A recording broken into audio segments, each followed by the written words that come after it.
Hello audience. My presentation today will be on my chosen media and communications project, a blog. How millennial of me.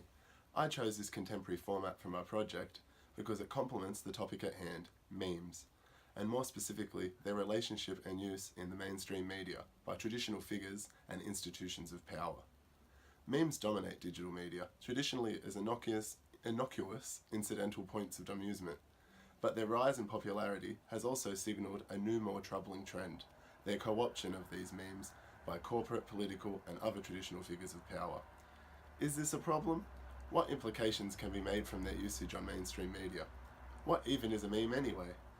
These are the questions I seek to answer for my digital audience on my blog. Mainstream media. Yes, I went there with a pun in its title. What I hope to accomplish with this project is first and foremost to define and discuss the digital phenomenon that is the meme in an entertaining way.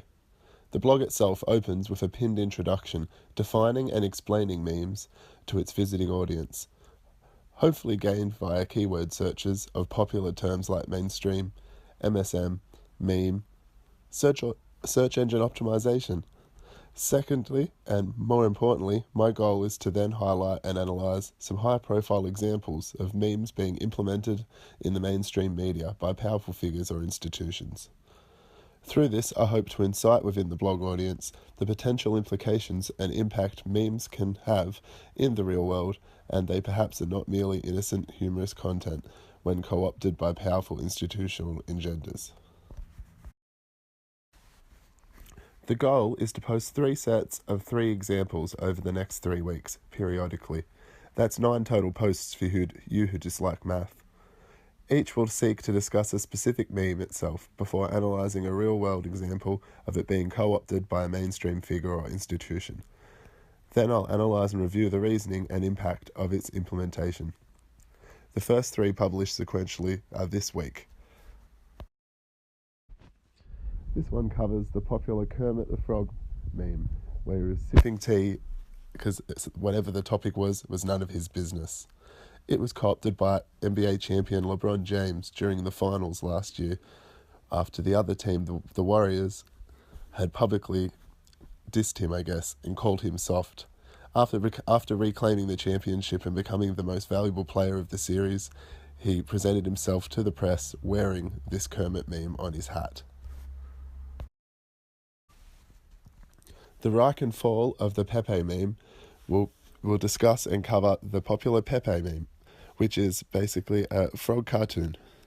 It was popularized over social media before being co-opted by the alt-right, the fascist movement that usually used a swastika, but adopted this friendly frog face as a means of public relations ultimately.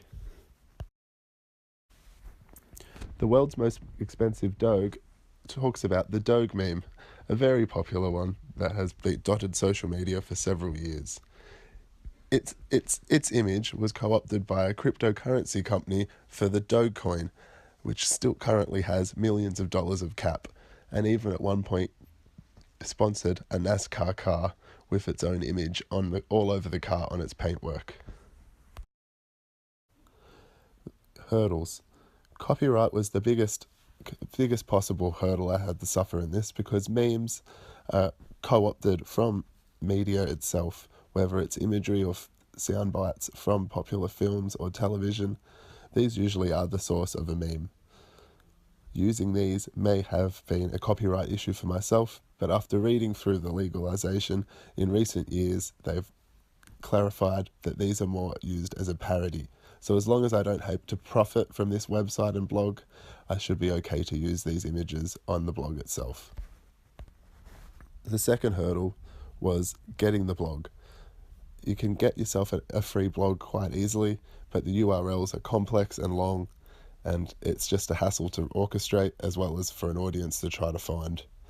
I ended up buying a URL from WordPress, a popular word blog provider, and this allowed me to use the mainstream media brand in a URL itself, which is Memeia.blog. Quite simple for an audience to find and understand. I hope I have presented the content and context of my blog and my goals for the project today in a decipherable way. The topic itself is one increasingly more prevalent in mainstream media, and as we move into the future, I think it is more important to understand the implications while simultaneously enjoying our memes and digital culture. Memes ultimately are harmless themselves, but understanding the intent and agendas of those who utilize them, who often are not harmless, is an important skill when wading through the constant stream of media presented to us each and every day. Thank you.